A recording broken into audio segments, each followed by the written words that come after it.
It's funny, I personally feel like EA was the subject of one of the biggest gamers rise up moments in recent memory with the Star Wars Battlefront 2 lootbox debacle back at the end of 2017, where they were forced to pull the paid loot boxes by Disney basically because of just how much negative attention they were bringing to the Star Wars brand. And here we are, it's 2019, and they've learned nothing, it seems like.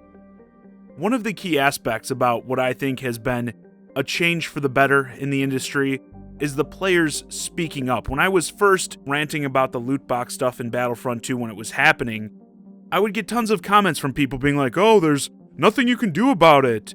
Yeah, you can. You can not buy it and make a fuss about why you're not buying it. Because the latter, in the age of social media, can be a bigger hit to these companies. It's easy to hammer them with bad press and a bad image when they screw up, and everyone's got to see it. You know, that's what we saw with Battlefront 2, and we're continuing to see with games like Fallout 76 and another EA disaster, Battlefield V.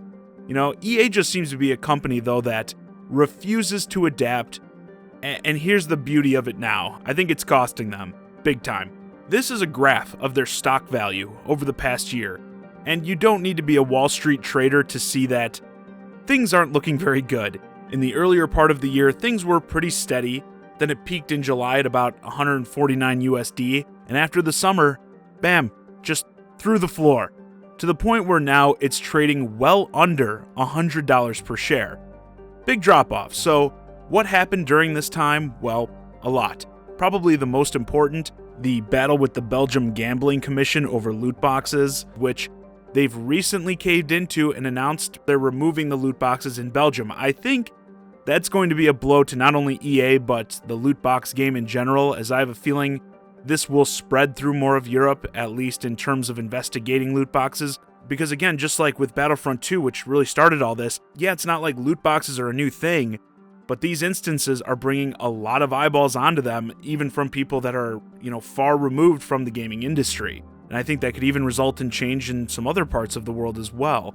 So yeah, there's that. There's them canceling almost all the singles-player Star Wars games they have in development. It just seems like as soon as a game's announced, it's like, oh yeah, well now it's canceled.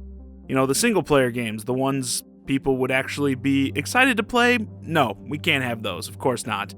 And towards the end of last year, they saw the release of Battlefield V, a huge title for them which went almost immediately into the bargain bin, being sold in some places for half off just a little over a week after it launched, probably in a desperate attempt to boost the total number of sales.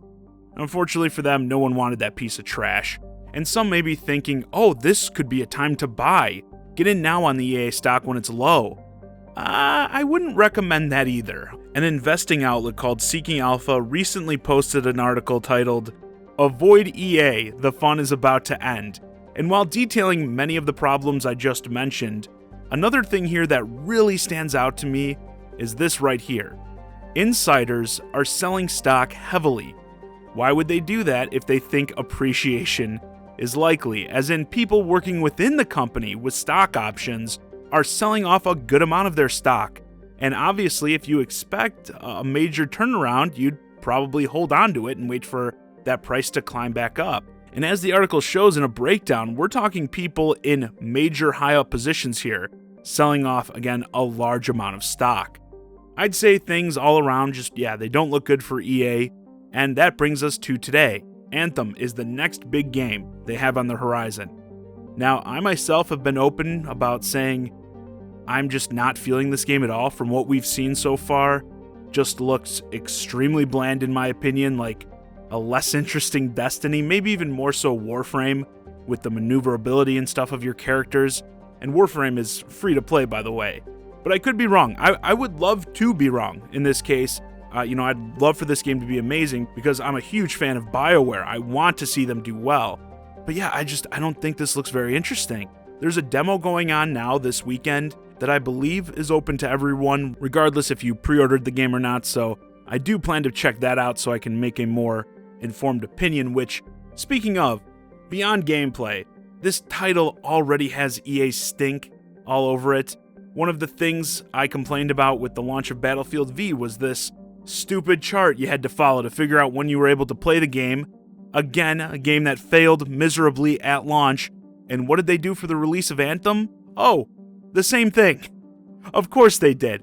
Look up what edition you bought or what service you're subbed to figure out when you get access to the demo, early access to the full game, as well as when the standard full game releases for all the plebs out there. You know, isn't that fun? Especially in a game about leveling up and progression, giving a bunch of people a head start based on how much money they're spending. And of course, there are microtransactions in this game. How could there not, with it being EA?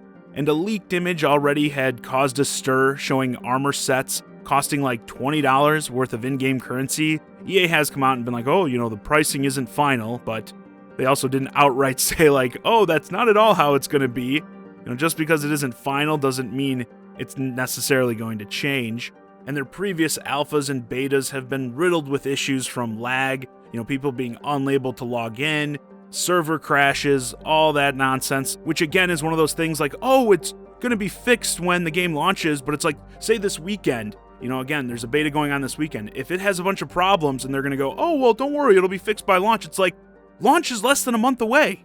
So it's like, if you don't have these issues resolved now, how much faith am I supposed to have that you're going to have it solved in a couple weeks? Now, there are some things this game does have going for it. Thankfully, the fix is already in with the paid shill games media. Or wait, people have said I should be nicer to the gaming journalists out there. So yeah, you know what? You're right. Nothing makes me trust an opinion on a product more than the people reviewing it, participating in, and creating, really, a paid advertisement for that product. Of course, I'm sure while you're on the payroll for the game, I can trust that you'll be completely unbiased about it in your reviews. Yeah, I'm sure. There's a lot of customization. There is a serious amount of customization. Max, you are going full wild. Should we suit up? Sure. I love this animation so much. I love that. I feel so cool right now. It feels cozy. Yeah. Like, we're off. Flying is so nice. Look at this scenic vista. Oh, are you still loading in? I'm taking on this fight by myself. That's good. Oh, there's dinosaurs over here. They're for me.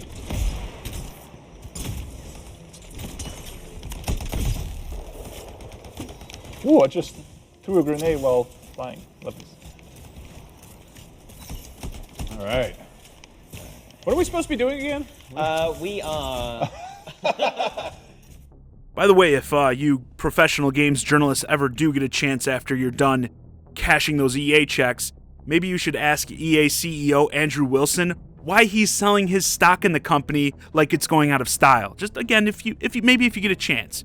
In closing, I think it's clear that the state of things over at EA isn't very good, and Anthem seems to already be having a rocky start. From what I've seen, I think if this game fails, it is going to force EA to do some major overhauling, some major reshuffling.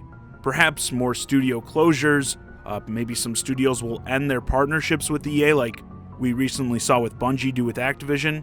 Who knows? But I definitely think they cannot afford for Anthem to be a flop. If it is, we could be witnessing the beginning of the end of EA. What a sad day that would be. I'm sure you would all cry yourselves to sleep that night. Anyway, with that, this video's a wrap. Let me know your thoughts on the current state of EA and the importance of Anthem in the comments. Do you think EA will turn things around with this game, or will they continue to spiral downward? Hey guys, I hope you enjoyed this discussion of EA and their next big game, Anthem. If you're new to the channel, please consider subscribing. And if you want to keep the conversation going, hit me up on Twitter, @JohnnyZakari, and join my Discord, ChiGuy and Friends. Link to both in the description below. And as always, thanks for watching.